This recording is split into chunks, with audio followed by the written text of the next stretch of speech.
DSP कल्पना वर्मा, प्यार, धोखा, blackmail और करोड़ों की उगाही।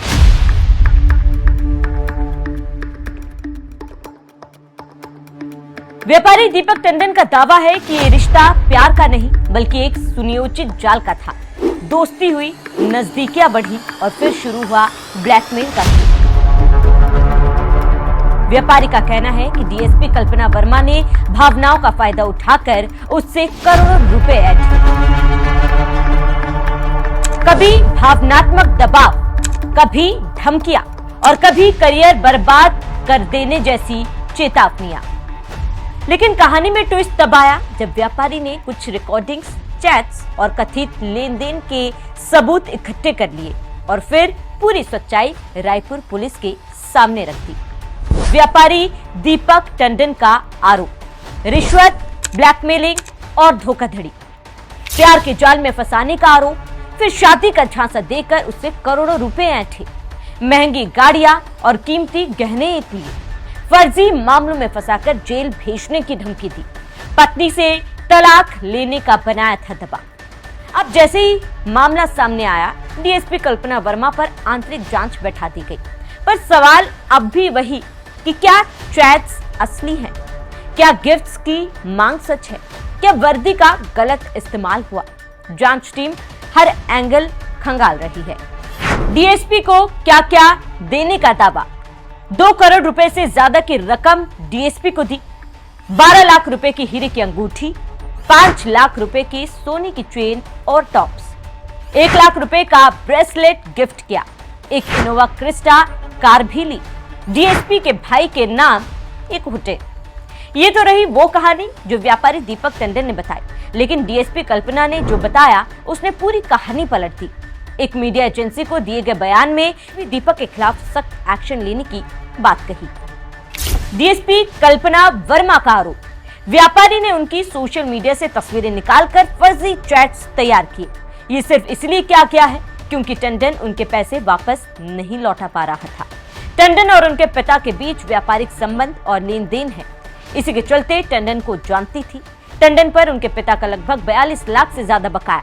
इसके एवज में उनके पिता को टंडन ने 3 चेक दिए, लीगल एक्शन लेने की प्रक्रिया में आगे बढ़ जाने की बात कही। अब डीएसपी कल्पना ने साफ कहा कि हम दोनों के बीच कोई संबंध नहीं था। टंडन और मेरे पिता हेमंत वर्मा के बीच पिछले कई सालों से व्यापारिक संबंध और लेन देन है। इसी के तहत टंडन को जानती थी। टंडन पर पिता का करीब 42 लाख से ज्यादा बकाया। इसी के एवज में पिता को टंडन ने 3 चेक दिए थे। बकाया पैसे लेने की टंडन के होटल गई थी। जो आरोप लगाया जा रहा है वो बिल्कुल झूठे हैं। ये था डीएसपी कल्पना वर्मा का पक्ष। इस मामले में अब कई बड़े सवाल खड़े हो रहे हैं। क्या दीपक का आरोप सही है? क्या दीपक ने वो गिफ्ट्स मन से दिया या वसूले गए? क्योंकि जो चैट सामने आए उसमें जोर जबरदस्ती कहीं नहीं दिख रहा। क्या वाकई में डीएसपी ने व्यापारी से करोड़ों रुपए ठगे हैं या इसके पीछे है कोई गहरी साजिश? किसी भी नतीजे में जाएं उससे पहले हमें डीएसपी का बैकग्राउंड जानना जरूरी है। कौन है डीएसपी कल्पना वर्मा? कल्पना वर्मा छत्तीसगढ़ पुलिस की एक युवा महिला अधिकारी है। उनका पूरा नाम कल्पना वर्मा है और वे 2016-17 बैच के अधिकारी हैं। यानी 2016-17 में ही उन्होंने छत्तीसगढ़ पुलिस ज्वाइन किया था। शुरुआती दिनों में वे रायपुर में सीएसपी माना थाना और एटीएस यानी एंटी टेररिस्ट स्क्वाड से जुड़ी रही। बाद में कई जगहों पर डीएसपी यानी डिप्टी सुपरिटेंडेंट ऑफ पुलिस के पद पर तैनात हुई। वर्तमान में उनकी पोस्टिंग छत्तीसगढ़ के संवेदनशील जिले दंतेवाड़ा में डीएसपी के रूप में है। ये इलाका नक्सल प्रभावित होने की वजह से हमेशा हाई प्रोफाइल रहता है। कल्पना वर्मा को छत्तीसगढ़ में सीनियर महिला डीएसपी के तौर पर जाना जाता है।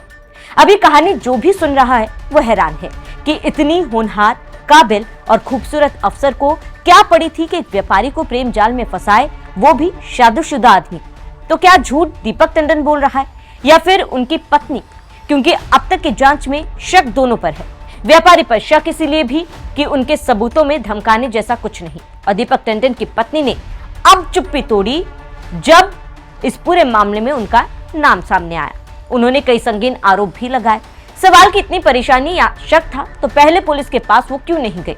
और प्रेम जाल में फंसाने का आरोप डीएसपी पर ही क्यों? शादीशुदा होकर अवैध संबंध तो व्यापारी ने भी बनाया, तो किसी एक की गलती कैसे? और अगर ऐसा है तो कोई लिखित शिकायत दर्ज क्यों नहीं की गई? क्या दीपक टंडन कुछ छुपा रहे हैं? बहरहाल पुलिस ने दोनों मामलों में बयान दर्ज कर लिया है। जांच में मामला आपसी लेन देन का विवाद पाया गया। फिलहाल दोनों पक्षों की शिकायत पर पुलिस ने एफआईआर दर्ज नहीं किया।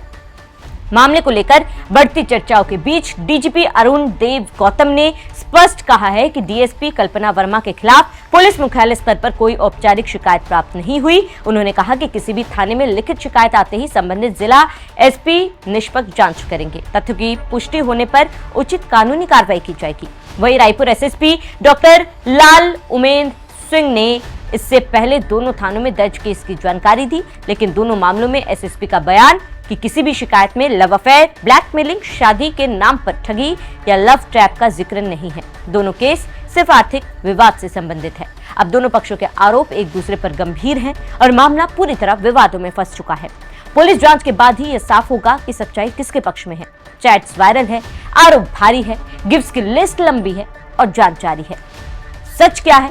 कौन किसे फंसा रहा था? डीएसपी की सफाई या व्यापारी का डैमेज कंट्रोल? सच सामने आना अभी बाकी है।